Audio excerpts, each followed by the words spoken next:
Hey, there's the music. That means it's time for Animal Talk. Some of the best doggone pet people on the planet helping with your pets. I'm Jamie Flanagan. I am Matt Fox. Hi, Jamie. It is time for the show. It is.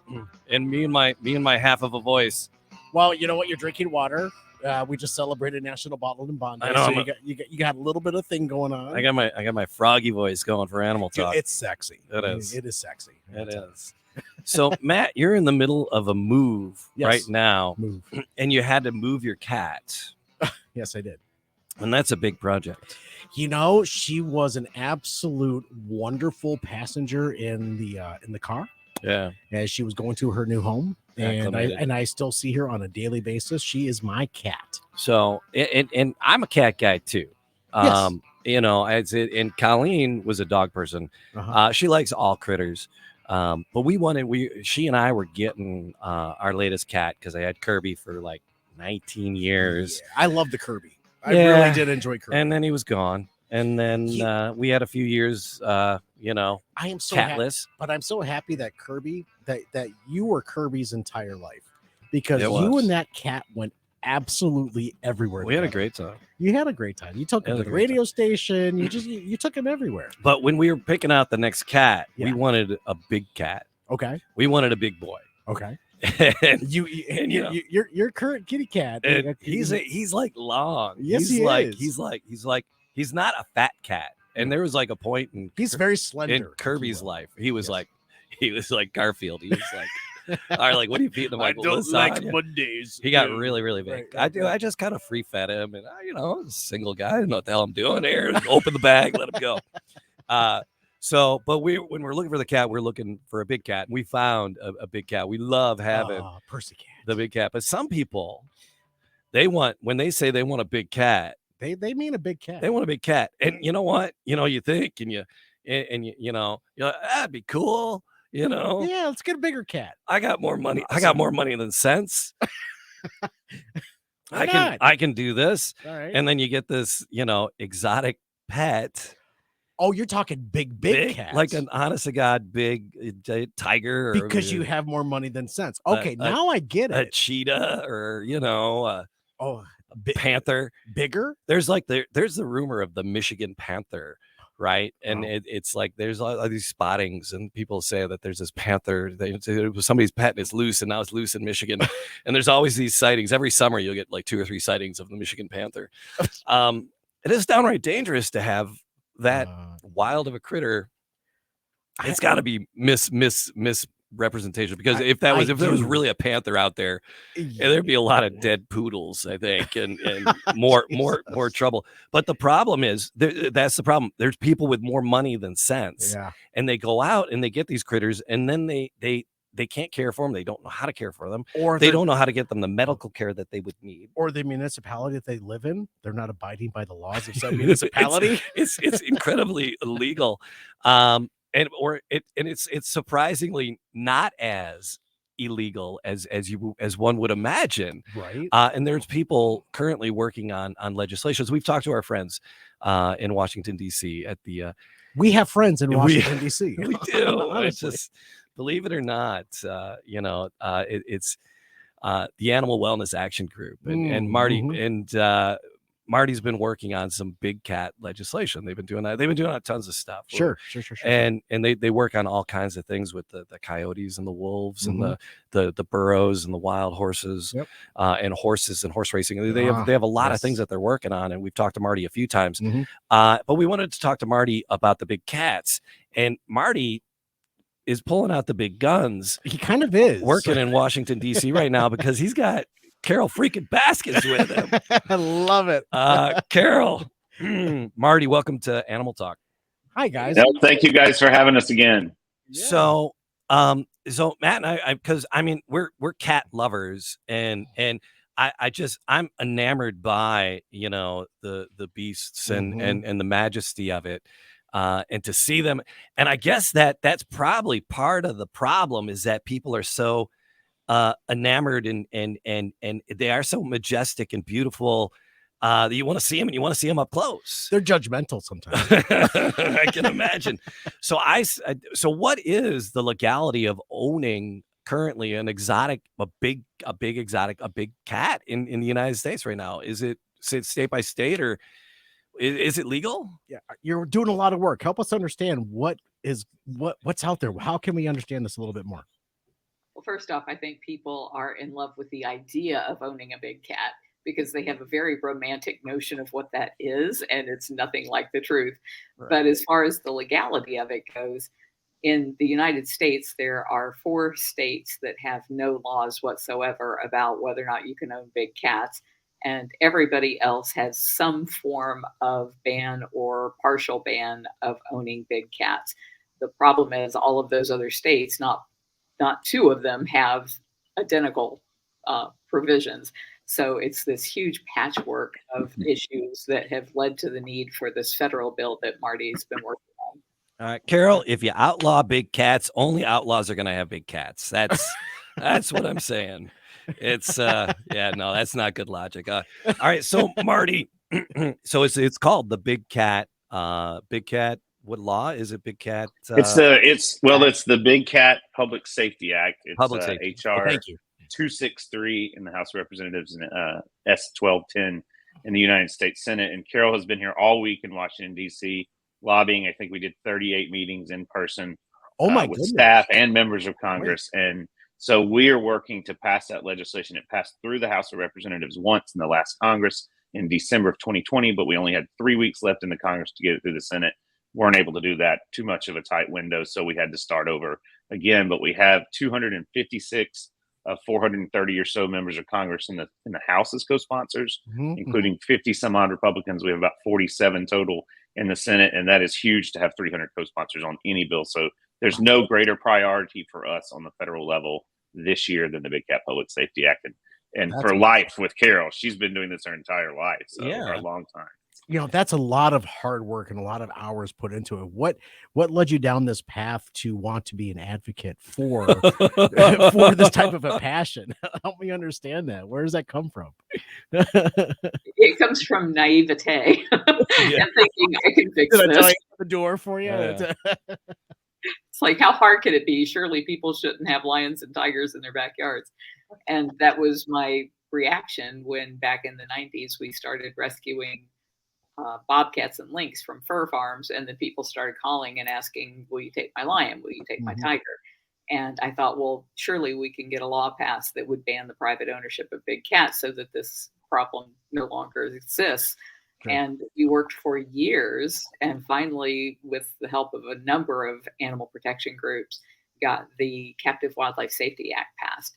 And that passed in 2003, and it made it illegal to sell a big cat across state lines as a pet. So we thought we were done, but the bad guys are pretty creative, and they figured out they could sell big cats across state lines as pets by just doing it for cash, and nobody would be the wiser until there's a tiger running loose, and by then they're long gone. Yep. So we've been trying to close that gap since 2003. All right. So what will this new the Big Cat Public Safety Act change? What would be the change in B? You want to take that, Marty? Carol, go ahead with it. We've said this at least 40 times this week, so I think you have the spill down a little better than I do. What's one more platform? Go ahead. Come on. So what the Big Cat Public Safety Act does is it corrects a technical flaw that there was in the language that met in 2003. For U.S. Fish and Wildlife Service to take any action, somebody had to violate a state law and a federal law at the same time. Ooh. And that was not the intention. The intention was that there not be any big cats as pets. And so we're correcting that technical flaw. But the two main things, and we've tried over the years to bring into this a lot of other provisions that we would really like maybe convicted criminals, people who had been caught doing wildlife trafficking shouldn't own exotic animals anymore. And we've had to drop every bit of it except for the two biggest issues. And one is the supply of all of these cubs that end up in private hands. And then the other is where they can dump those cubs when they can't use them any longer, which is into private hands. So it prohibits cub petting and it phases out private ownership. So people who have them can keep them. They just can't buy or breed more. Okay. So this past week, what has your experiences been like? Who have you been meeting with? You know, help us understand some of the conversations that you've been having out there. Yeah. Well, I'll jump in here and let you guys know. I think we had 38 meetings between Monday night and this afternoon. We had Carol here all week. We had wonderful lady Shelby Babowski with the Texas Humane Legislation Network that came up. We were really working the Texas delegation hard as well. Had one of the best meetings we had, I'd say. People will probably find this surprising, but was with Ted Cruz. And we spent about 45 minutes with him. And I have to say his staff, as soon as we left, said that was as great as a meeting could possibly ever go with Ted Cruz. So Carol Baskin has the magic touch with Ted Cruz. I can tell you. And we talked a lot about the incidents in the state, because there were at least seven cats that got out last year and had various incidents, tigers and such. 3 were really dominating the news for a while, but they had 7 cases, and that's the only state where this happened last year. So a big part of the problem is in the state of Texas. And met with a lot of other folks from about 10 or 12 states. We thanked some people who had already co-sponsored the Big Cat Public Safety Act. Some we were asking them to co-sponsor, asking them to vote for it when it comes up for a vote. And our afternoon this afternoon ended with a really big bang, I'd say. Is you always want to try to meet with the leadership in Congress, whether it's Chuck Schumer or Nancy Pelosi or Mitch McConnell or Kevin McCarthy, both sides of the aisle.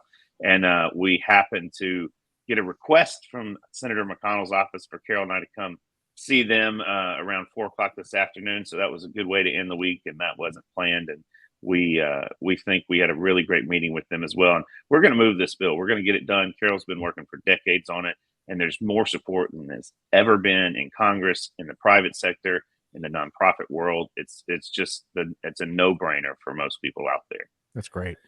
So there's good momentum in Washington, which is, you don't hear that often. there's positive, there's positive momentum in Washington. If someone cared about this and wanted to be involved, would it behoove them to contact their representative and say, hey, where are you at on this bill? Please support. Does that help? Is that part of your project? Yes. And Carol, you have some great resources you may want to tell them about, right? Yeah, we do. So if people go to bigcatact.com and put in their name and address, it will know who your senators and your members of Congress are. And then it gives you 3 options. And I hope people will take all 3. You can send an email that we pre-populate for you. It can send a tweet to your member of Congress that we pre-populate for you. And it can actually dial all 3 of your members. So it'll dial both of your senators and your representative in succession. And you just stay on the line, and we give you a little script that just says, please ask your boss to co-sponsor the Big Cat Public Safety Act.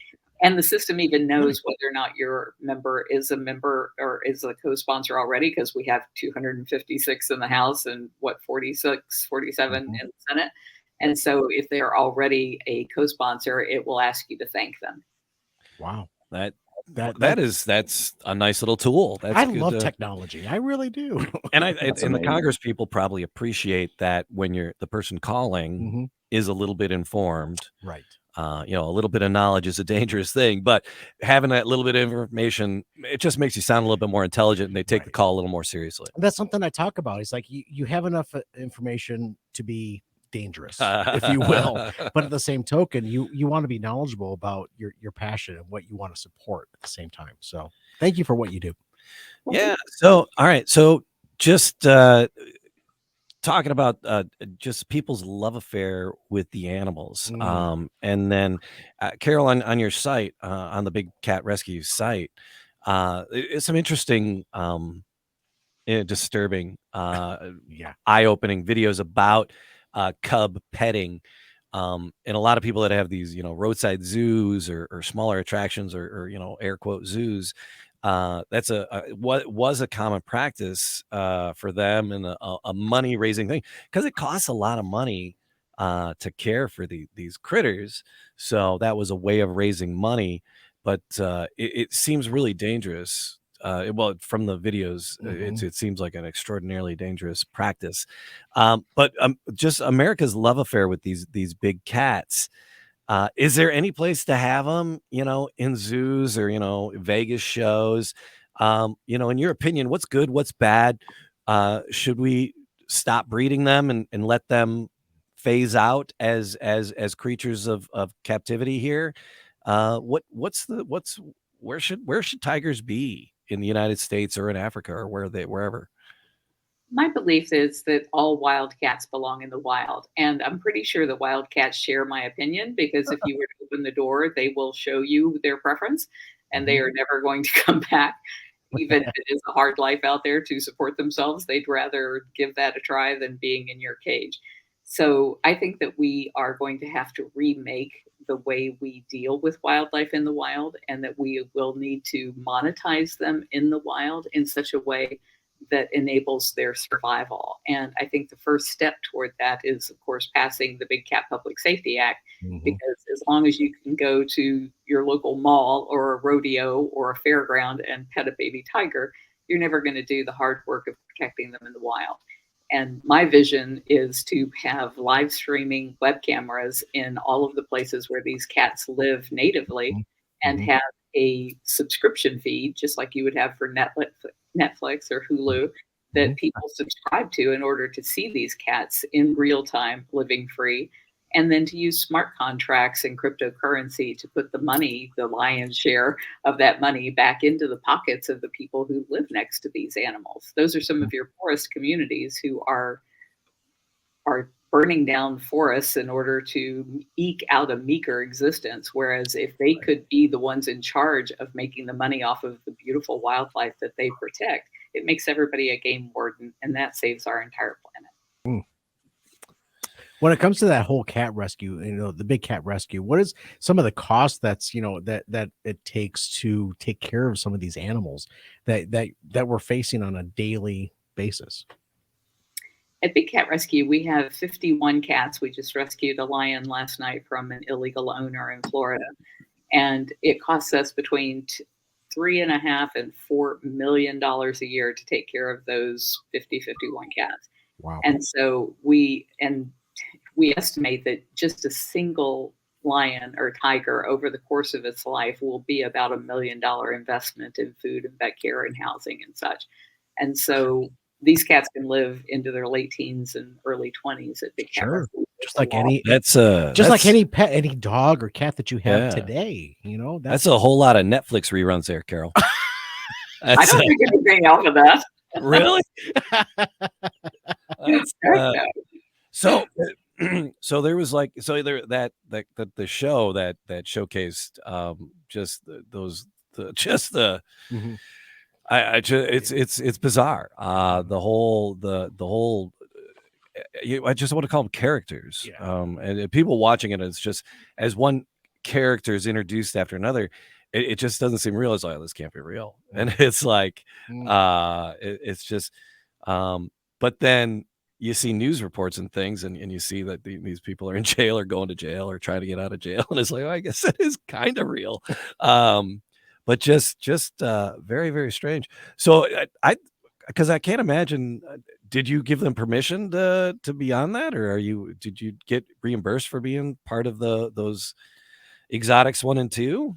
No.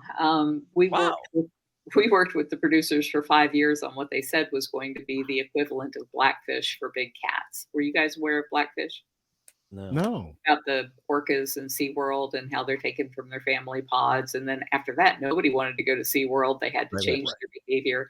And so for 5 years, we thought we were working on a program that when people saw how abusive this cub petting is and how it's causing the extinction of the tiger in the wild, because none of these cats that are bred in captivity are purebred. They're all inbred and crossbred, and so they don't serve any conservation value. So we thought if people saw that, they would never support going to these zoos or having their pictures made with a cub. And instead, we got Tiger King, which just hardly said anything about the animal. Yeah. Right. Yeah. Wow. It was just I'm not a big reality TV fan. Neither am I. And it's like all the Bachelors, and I'll watch Next Level Chef. I watch the home improvement stuff. I'm all about that. But even those are getting a little too reality TV for me. One couple, they're divorced, back together, and it's I'll just build houses, get on with it. Right? But wow, that's amazing. I thought for sure that I'm like, all right, well, I could see doing it for the money because it costs so much to raise the cats.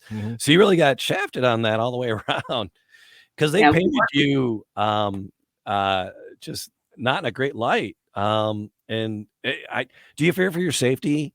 It, it I can imagine. I just because you wouldn't think people would storm the White House, or the Congress building, and it's like, holy crap, people do some really ridiculous stuff, and there's people who are like, let's storm Carol's place. Do you fear for your safety as a result of those shows? not as a result of them. The public just became aware of the fact that these animal abusers want me dead, and they don't want me to be able to tell Congress what I know about the horrible things that they do.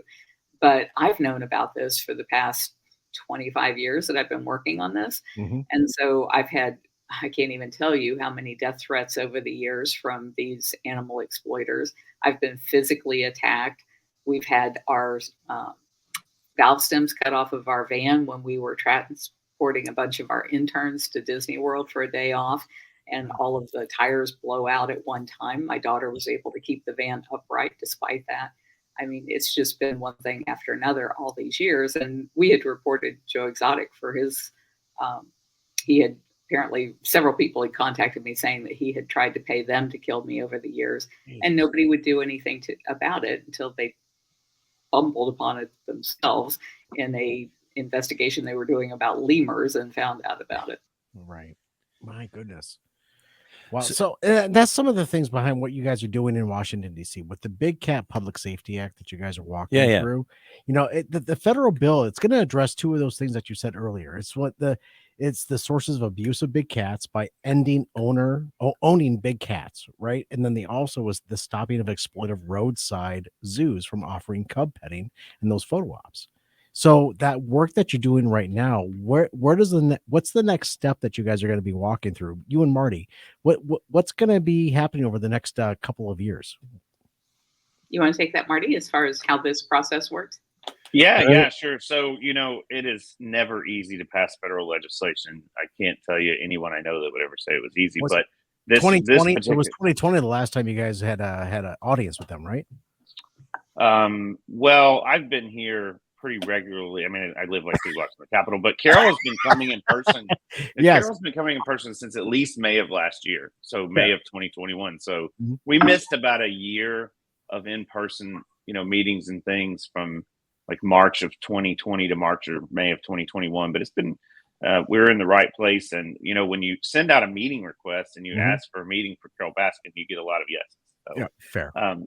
That's also a huge, huge advantage of having, Carol so widely known. I mean, she's probably, to me now, the most interesting woman on the planet and should be Time Magazine's Woman of the Year. Fair. But, it's amazing to see this because you cannot walk 10 feet without someone trying to stop and take a picture of Carol. I didn't mean to digress into that other than to tell you like how long it takes to pass this and how many meetings we have to do and how many trips Carol's made. So it's at least 4 or 5 in the past, 8 or 9 months. And she's been here so regularly, but we have to get the bill passed through the House of Representatives, which we believe we will in the coming month or two on what they call the suspension calendar, where you have 2/3 of the House vote for something. They suspend the normal rules and it passes. Then we would take the bill over to the United States Senate. And what we want to try to do is go through what they call a hotline process. And they send out basically an email to all of the 100 senators, whoever the lead sponsor of the bill is, and says, hey, does anybody oppose this? Is someone to vote no? You hope they don't put a hold on things. Right. We have been able to do that with a few bills. It doesn't happen that often, but I think this is one that could go that route pretty easily, especially with what we've done in covering the folks who do like to put, I won't name names, but who do like to put a hold on bills. Typically, I think we've really had some great meetings with those folks. This is something everyone can get behind. And then, we have until basically the end of December to get it passed through the Senate before the Congress is over. And then, as soon as it passes the Senate, most bills are signed within a day or two by the president.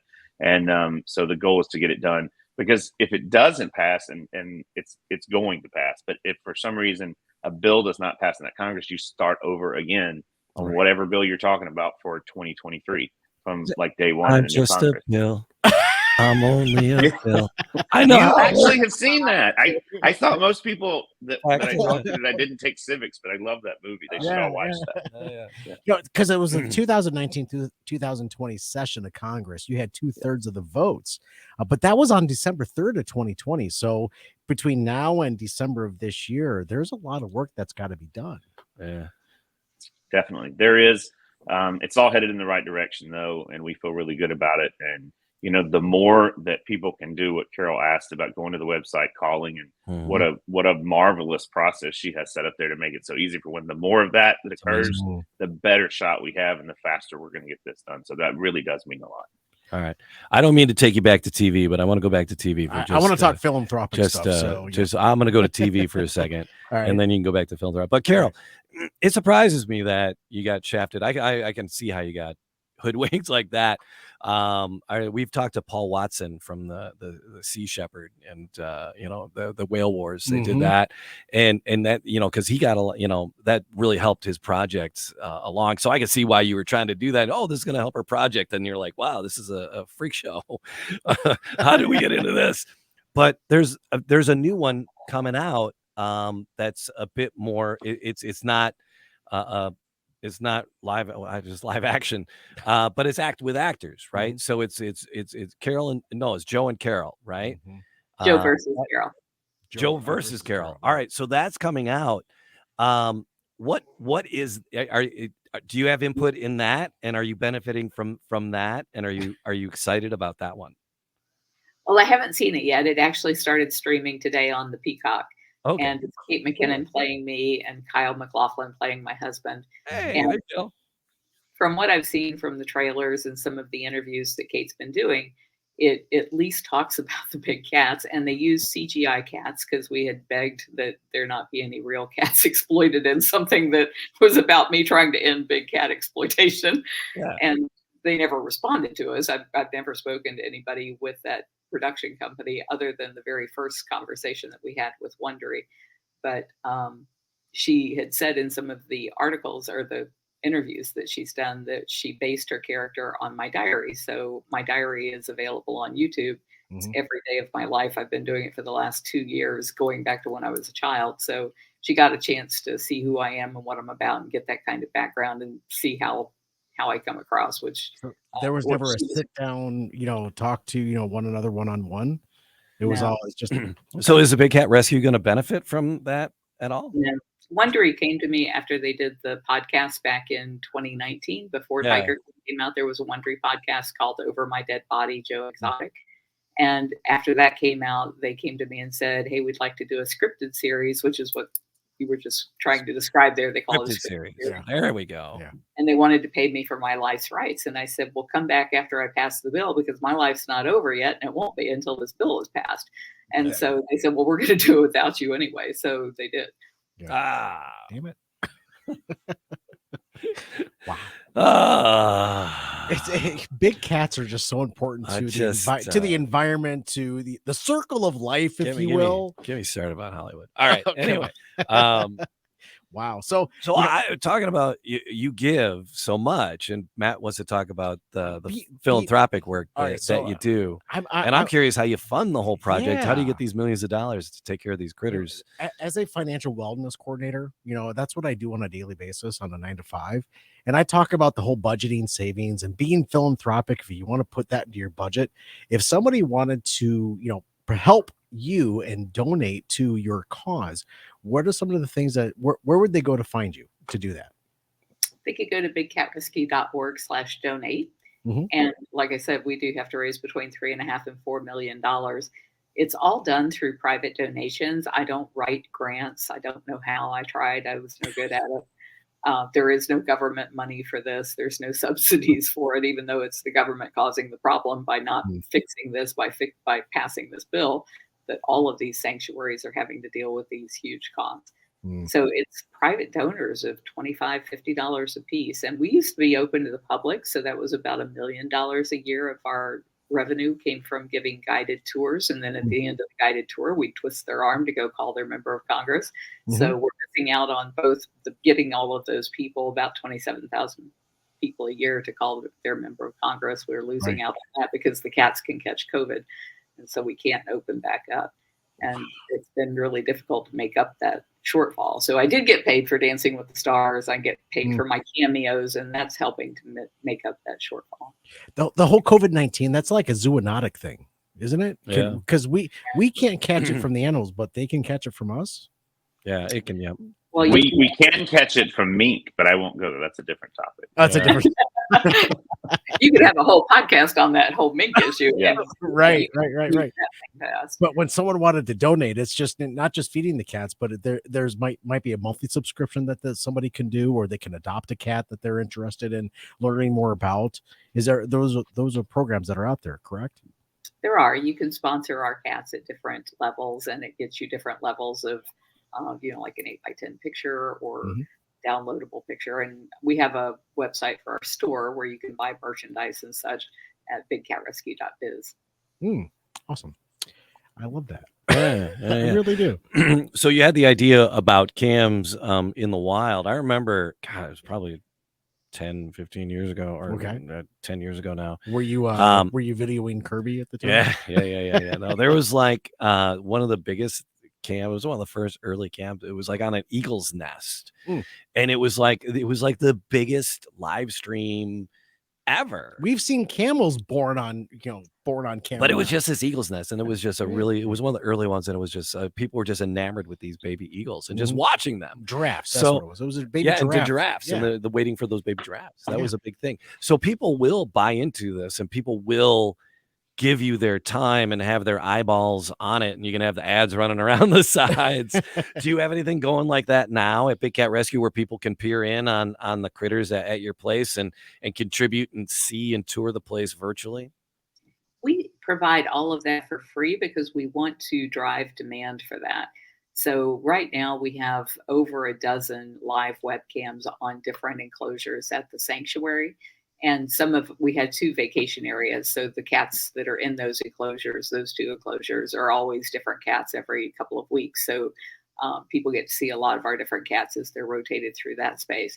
And you can find all of those cameras at bigcatrescue.org/cams, CAMS. We are in the process of installing 30 more of those. And I had already committed to that before COVID. So I'm having to pay for it, whether I can afford it or not. But the good news is people will be able to see more of our cats as those cameras are all coming online. And we also put out every week, we put out a new video on our YouTube channel, but we also put out a new immersive video on our YouTube channel, because the way we want people to see these cats is in virtual reality, in immersive reality, like you are in the wild with that cat. And those videos are they're getting as many views as our regular files because people are mesmerized when they're looking at a cat while it's eating, and they can actually see up inside that cat's mouth, and they can hear the crunching of the bones, and it's just visceral. It's really an amazing experience. Wow. Nice. Do you like to listen to goggles on and I'm jumping in? Do you like to listen to people chew, Jamie? I do. Like an ASMR thing going on in there? One of my favorite things. One of my favorite things. So Carol, where are you and Big Cat Rescue going to be in the next handful of years? Where's it gonna be? My ultimate goal is to put ourselves out of business. There shouldn't have to be sanctuaries rescuing cats from horrible situations. We can just end those horrible situations. We do rehab and release of native bobcats. And native cougars. Those are the only cats who can go free. And let loose some of the Michigan Panthers on us, did you? You let that Michigan Panther go on us. Not my cat. No, because they have a bobcat rescue as well. Yeah. What's the lifespan of a big cat when it's cared for well? At Big Cat Rescue, our cats live into their late teens and early 20s. Our oldest cat was just, I think, a month shy of being 30. But in the wild and in other zoos and sanctuaries, they only usually live to be 10 or 12. Okay. So you could feasibly put yourself out of business if this legislation is successful. If you feasibly within the next 20 years, you could be happily out of business, which would be great. Best answer I've heard. Yeah. Honestly. All right. Anything that we missed? Anything that about the legislation or contacting people? So what's the contact? The bigcatact.org. Yes. .com. bigcatact.com. bigcatact.com. And that will get you connect with your legislators quickly and easily through many platforms. Marty, anything else we need to cover? Yeah, I've got a really quick, funny story for you while Carol was here. So I love stories, Marty. I know you guys did. We were walking into the U.S. Senate yesterday afternoon, and I didn't have my glasses on, and Carol was in front of us, and our other two colleagues that were lobbying with us, and we're walking head on, so I couldn't really see what was in front of us without my glasses. And there's apparently like 30 people with a camera, each photographers from Bloomberg and Politico and all these different outlets. And we were walking in the same office as the new Supreme Court nominee while she was being interviewed by the chair of the Judiciary Committee, and who's hugely involved in this. So we thought there was this whole crew there for Carol Baskin. It was like 35, and they were there. But then of course they took 100 pictures of us. So if you go on Getty now, there's this great film roll of what they've put out there of our just walking into this office. It's really kind of hilarious, and was an interesting story, especially at this time in the world. What's going on with we can say we were there for when history was made. Yeah. So I'm just envisioning Austin Powers in the background. Yes, no. That's what I'm envisioning with all the cameras, like clicks happening. Oh, that's great. You sent us a link. We'll link that in the podcast description. Thank you for that, Marty. So yeah, we'll put that in there. Awesome. This has been time very well spent, Jamie. Yeah. Thank you, Carol, Marty. Your time is absolutely fantastic. It is. Wherever you listen to the Animal Talk Radio, like, subscribe, all that fun stuff. But it is a Thursday evening. In the month of March in 2022. This COVIDian timeline has really taken a lot of folks, by a lot of surprise. But what you are doing and the work that you're putting into this, don't stop. Please don't stop what you're doing. I want you out of business, girl. Honestly. Well, thank you guys for having us. We really appreciate you guys are always so awesome and have done so many shows with us. And having Carol on, I know has been a special treat.